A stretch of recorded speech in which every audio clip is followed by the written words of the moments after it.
गुजर चुका है जमाना विसाल करने का, गुजर चुका है जमाना विसाल करने का, ये कोई वक्त है तेरे कमाल करने का। आप देख रहे हैं खास बात इंडिया, मैं हूं संजय सिन्हा। खास बात इंडिया के इस न्यूज बुलेटिन में आप तमाम दर्शकों का हर रोज की तरह बहुत बहुत स्वागत है। आपको सीधे सीधे जोड़ते हैं खबरों के साथ। बंगाल से गृह राज्य मंत्री बनाए गए निशित प्रामाणिक की नागरिकता को लेकर सवाल खड़े कर दिए गए हैं। असम के कांग्रेस के नेता, जो कांग्रेस के प्रदेश अध्यक्ष भी हैं, और उन्होंने ये आवाज उठाई है कि निशित प्रामाणिक एक्चुअल बांग्लादेश के रहने वाले हैं, भारत की नागरिकता उनके पास नहीं है। रिपुन बोरा ने ये आवाज उठाई है, जो कांग्रेस के नेता भी हैं असम से। आप स्क्रीन पर एक तस्वीर देखिए। इस तस्वीर में एक तरफ नजर आ रहे हैं, सबसे किनारे हैं निशित प्रामाणिक, जो गृह राज्य मंत्री बनाए गए हैं, भारत के मोदी कैबिनेट के का एक हिस्सा बने हैं। और इस तस्वीर में आपको दिख रहा है रिपुन बोरा भी बिल्कुल किनारे, रिपुन बोरा भी नजर आ रहे हैं, और नरेंद्र मोदी हैं, प्रधानमंत्री नरेंद्र मोदी। और प्रधानमंत्री नरेंद्र मोदी को रिपुन बोरा ने यह पत्र भेजा है। अब सवाल यह उठता है कि बगैर भारत की नागरिकता लिए हुए निशित प्रामाणिक ने कैसे चुनाव लड़ा और कैसे वो सांसद बन गए, और वो कूच बिहार से सांसद भी हैं। बहरहाल ये सवाल अभी भी बना हुआ है और इस सवाल को लेकर चर्चाएं हो रही हैं। चर्चाओं का बाजार राजनीतिक गलियारे में काफी गर्म है। हम आपको लिए चलते हैं पश्चिम बंगाल। पश्चिम बंगाल के आसनसोल में आज 21 जुलाई को जो तृणमूल कांग्रेस की सभा होने जा रही है, शहीद दिवस के मौके पर इस सभा को लेकर एक बैठक की गई, और इस बैठक की अध्यक्षता कर रहे थे वरिष्ठ तृणमूल कांग्रेस के नेता और राज्य के मंत्री मलय घटक आसनसोल नॉर्थ के विधायक भी हैं। उनकी अध्यक्षता में आज बैठक हुई, और इस बैठक में नॉर्थ ब्लॉक 1 के तमाम पदाधिकारीगण, तमाम समर्थक और कार्यकर्तागण मौजूद थे। उनकी मौजूदगी में यहां बातचीत की गई, और 21 तारीख को जो सभा हो रही है, जो शहीद दिवस के मौके पर तृणमूल कांग्रेस की सभा होगी, वह वर्चुअल सभा होगी, और इस सभा को संबोधित करेंगी पार्टी की सुप्रीमो ममता बनर्जी, जो मुख्यमंत्री भी हैं पश्चिम बंगाल सरकार की। वर्चुअली वह संबोधित करेंगी, और आसनसोल और आसपास के इलाकों में यहां बड़े बड़े स्क्रीन्स लगाए जाएंगे ताकि लोग ममता बनर्जी के स्पीच को सुन सकें।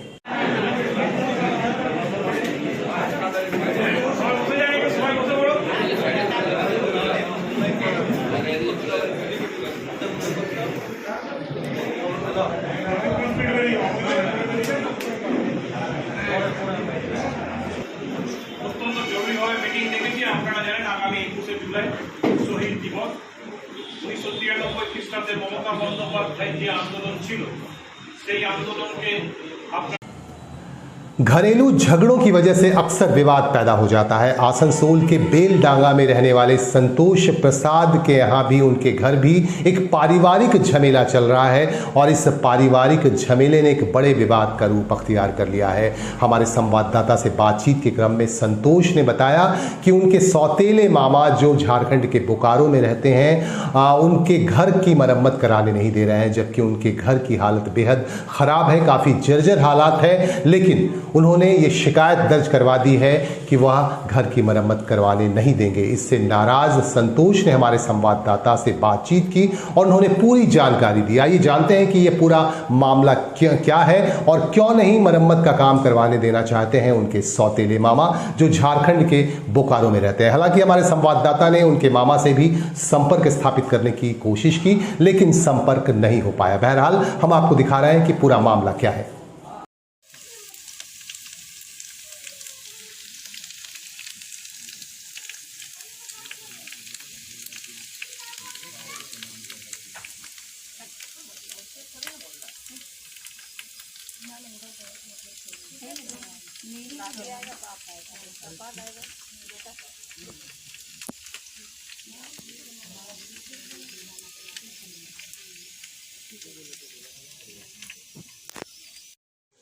आपकी क्या परेशानी है? हमारी परेशानी है कि सर, हमारी घर टूट चुकी है, हमारी लड़की की शादी है, और हमारा मामा जी जो है थाना वाले से बोल करके हमारे काम में रुकावट डाल दी है। ये कौन सा इलाका है? ये बेलडंगाल है। तो आपके मामा, आप बोल रहे हैं कि आपके मामा जी काम रुकवा दिए हैं, तो क्यों, ऐसा क्यों? वो जमीन के लेकर के। ज़मीन का क्या मसला है? जमीन का मसला, हमारी जो है नाना का 2 शादी है, एक से हमारे मामा जी हैं, दूसरे से हमारी माँ है। ठीक है। जिसके विषय में जो है वो लोग आज तक कभी फैसला करना चाहते नहीं है, बार बार हमारे साथ में आकर के ये जो है रुकावट करते आते हैं इसकी सूचना हमारे जो है अमर चटर्जी को भी जानकारी है, उत्पल सिन्हा को भी जानकारी है। इसके विषय में 12 साल पहले भी इसके विषय में जानकारी हो चुकी थी, लेकिन आज तक किसी प्रकार की सुनवाई नहीं। जमीन आप बोल रहे हैं आपके नाना जी के नाम पे है। हाँ। और आपके वो एक तरह से सौतेले मामा हुए। हाँ, सौतेले मामा। तो क्या आपके मामा जी और आपकी माता जी में जमीन का बंटवारा हुआ है? नहीं, कभी नहीं। तो आप क्या चाहते हैं? हम चाहते हैं कि हमारे माँ की हिस्सा मिलनी चाहिए। और ये घर की जो हालत अभी देख रहे हैं, जर्जर हालत में है, तो घर का जो आप बोल रहे थे निर्माण रुकवा दिया गया, तो क्या निर्माण आपने आपके मामा जी ने रुकवाया? मामा ने रुकवाया है। उनका नाम है सुरेश राउत। कहाँ रहते हैं? वो बोकारो में रहते हैं। तो वो क्या कह रहे हैं, क्यों रुकवाया उन्होंने? वो हम ऐसा तो आज तक हमसे कुछ बात ही नहीं किए हैं। वो डायरेक्ट आकर के थाना से रिपोर्ट लेकर के हमको यहाँ से मिले भी नहीं है, और डायरेक्ट आकर के जो है तो थाने वाले आकर के हमको बताए कि जो है आपका जो है कि मामा जी जो है काम को रुकवा दिए हैं। हाँ, और आपका इलाका किस थाने में पड़ता है? हमारे पड़ते हैं नॉर्थ थाना। तो नॉर्थ थाने के अधिकारी आए थे? हाँ, आए थे। क्या बोले वो बोले कि आपके पास में क्या कागज पत्तर है लेके आइए। तो आप यहाँ पे कितने सालों से रह रहे हैं? हम मोटा मोटी जो है 51 साल से, हमारे पास में टोटल सर्टिफिकेट भी है। तो 51 साल से आप रह रहे हैं, और आप बोल रहे हैं कि घर की हालत खराब है, घर निर्माण करना चाह रहे थे लेकिन आपके मामा जी ने रुकवा दिया। हाँ। तो अभी आप क्या चाहते हैं? अभी चाहते हैं कि फर्स्ट में हमारी घर की निर्माण हो। और आपकी माता जी मेरे मौजूद है, यहीं पर हैं। वो क्या चाहती हैं? वो चाहती है कि जो है बंटवारा हो। आपका नाम? हमारा नाम संतोष प्रसाद। आपका नाम? आप संतोष जी की कौन लगती है? बड़ा लड़का है। क्या लगती हैं? बेटा है। अच्छा, संतोष जी आपके बेटे हैं।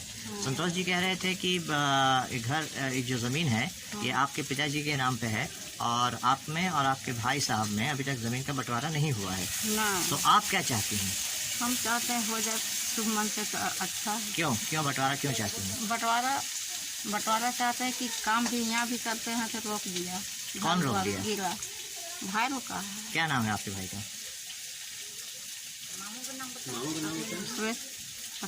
सुरेश प्रसाद। मतलब आपके भाई का नाम सुरेश प्रसाद है। तो आपका ये कहना है कि सुरेश प्रसाद जी ने काम रुकवा दिया। तो घर की हालत जो देख रहे हैं तो जर्जर है। तो आप लोग अभी चाहते हैं कि घर का फिर से मरम्मत हो जाए, और इसके लिए ज़मीन का बंटवारे की ज़रूरत है। तो आप बंटवारा चाहती हैं? बंटवारा तो चाहते हैं। आप लोग यहाँ पे कितने दिनों से रह रहे हैं? हम तो सब दिन हैं, शुरू से यही है? भाई नहीं रहता है। अच्छा, आपके भाई साहब यहाँ नहीं रहते हैं? कहाँ रहते हैं आपके भाई साहब? क्वार्टर में, बोकारो में। अच्छा, वो कभी कभार आते हैं क्या? कभी कल अपना मौसम से आते हैं, इधर नहीं आते हैं। अच्छा, तो एक बार फिर बताइए माता जी कि आप चाहती हैं कि ज़मीन का बंटवारा हो जाए, यही तो? बंटवारा करके दिखा दिए ताकि अपना हम नजर से देख लें कि भाई वक्त कितना मिला है, हम हकदार। अच्छा, एक भाई एक बहन। अच्छा, और आपके ये ज़मीन आपके पिताजी के नाम पे है? पिताजी के तो नाम पर होवे ही करेगा, हम नहीं जानते हैं ऐसा। आपका नाम? भारती देवी। उद्देश्य ट्रैफिक के नियम मेने उनका सभी नियम ठीक से पालन करें। दुकानदारों को सूचित किया जाता है सभी मास्क पहनिए, सोना है, घर में रहे, सुस्त रहे। आप लोगों को और भी सूचित किया जाता है सरकारी पालन करें। প্রশাসনের পক্ষ থেকে সমস্ত জনসাধারণ এবং এর উদ্দেশ্যে জানানো হচ্ছে যে সামাজিক দূরত্ব বজায় রাখুন, শিকার হবেন না। আমাদের সবাইকে এক সময় মতো ভ্যাকসিন করাতে হবে। বাড়িতে থাকুন, সুস্থ থাকুন। सूचित किया जाता है सुबह 6 बजे से रहेगा, सभी मास्क पहनिए, बिना कारण घर से मत। हम सभी को इस लड़ाई में जीतना है। आपका साथ है। सरकारी नियम माफी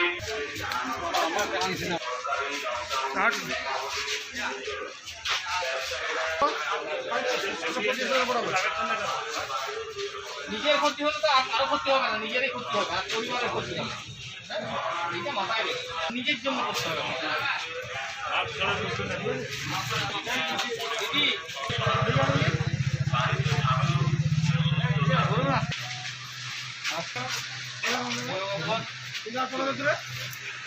तो बोलता मजदूरी करोड़ा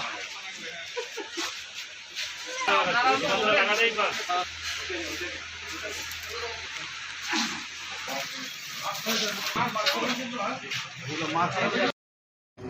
আমাদের রানীগঞ্জ ব্লক এবং আমাদের আইসি নিমচা যৌথ উদ্যোগে আমরা এখানে একটু প্রচার অভিযান চালালাম। সরকারি নির্দেশাবলী যেগুলো সেগুলো মাইকে প্রচার চলছে, যেন নির্দিষ্ট সময় পর্যন্ত সেগুলো নির্দিষ্ট সময়গুলো মেনে চলে সরকারি নিয়মবিধি, এবং মানুষকে সচেতন করা হলো মাস্ক পরা। जन कल्याण चैरिटेबल ट्रस्ट की तरफ से लोगों को रोजगार मुहैया कराने की कोशिश की जा रही है। आसनसोल में आज इस ट्रस्ट की तरफ से एक कार्यक्रम का आयोजन किया गया और इस कार्यक्रम के दौरान कई विशिष्ट लोग मौजूद थे। इनकी मौजूदगी में कई एनजीओज के पदाधिकारियों को सम्मानित किया गया और लोगों को बताया गया कि किस तरह से मोती की खेती की जा सकती है। और मोती की खेती इसलिए की जा सकती है क्योंकि ज़्यादा से ज़्यादा लोगों को इसके जरिए रोजगार मिलेंगे। तमाम बातें रखी गई। इस संस्था के एक पदाधिकारी नदीम साहब ने पूरे विस्तार से इस बारे में बताया और उनके साथ उनके सहयोगी भी मौजूद थे। उनके सहयोगी मोहम्मद शब्बीर, राहुल जैसे लोग भी मौजूद थे। इन लोगों ने तमाम एनजीओज के जो पदाधिकारी यहाँ मौजूद थे उन्हें सम्मानित किया और उन्हें प्रोत्साहित किया और ये कहा कि मोती की खेती करके ज़्यादा से ज़्यादा लोगों को रोजगार मुहैया कराया जा सकता है।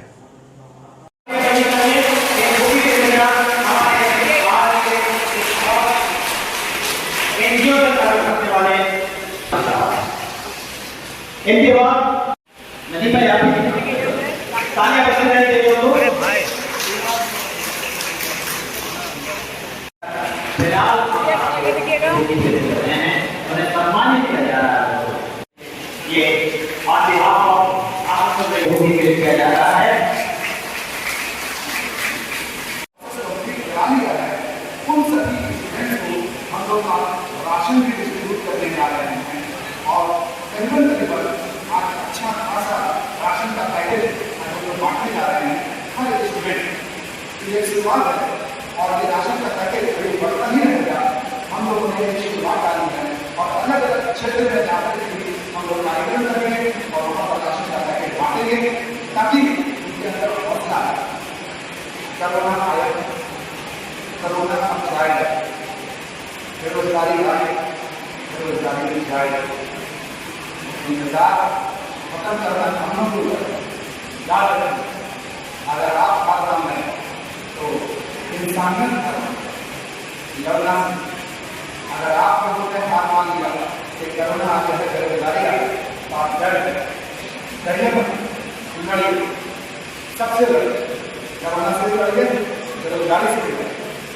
और अगर आप हमारी संस्था का साथ देंगे और अपने ऊपर भरोसा रखेंगे तो यकीन मान बेरोजगारी आपको छुएगी नहीं, बल्कि आपको रोजगार से शुरू करके अपनी किस्मत को बदलेंगे। हमारा प्रयास सबके साथ होगा। तो क्या हम उम्मीद करें कि आप सभी लोग। जामताड़ा से हमारे संवाददाता ने खबर भेजी है कि जामताड़ा में राजनीतिक पार्टी हिंदुस्तान पीपल्स पार्टी की तरफ से आज एक बैठक का आयोजन किया गया और जिला कमेटी कैसे बनेगी इस प्रोसेस को लेकर बातचीत की गई और बहुत जल्द ही जिला कमेटी का गठन भी हो जाएगा। नॉमिनेशन भी फाइल कर दिए गए और कई लोगों ने यहाँ नॉमिनेशन फाइल किए और यहाँ जिला कमेटी का गठन किया जाएगा। आने वाले चुनाव को लेकर इस पार्टी की तरफ से लगातार तैयारी की जा रही है और सिर्फ झारखंड ही नहीं बल्कि और भी कई प्रदेशों में इस पार्टी का विस्तार किया जा रहा है। हिंदुस्तान पीपल्स पार्टी जो झारखंड से ही संबंधित है, झारखंड से ही इसकी शुरुआत हुई है और देश के कोने कोने तक पहुंचने की जद्दोजहद की जा रही है। कमिटी जिंदाबाद जिंदाबाद जिंदाबाद।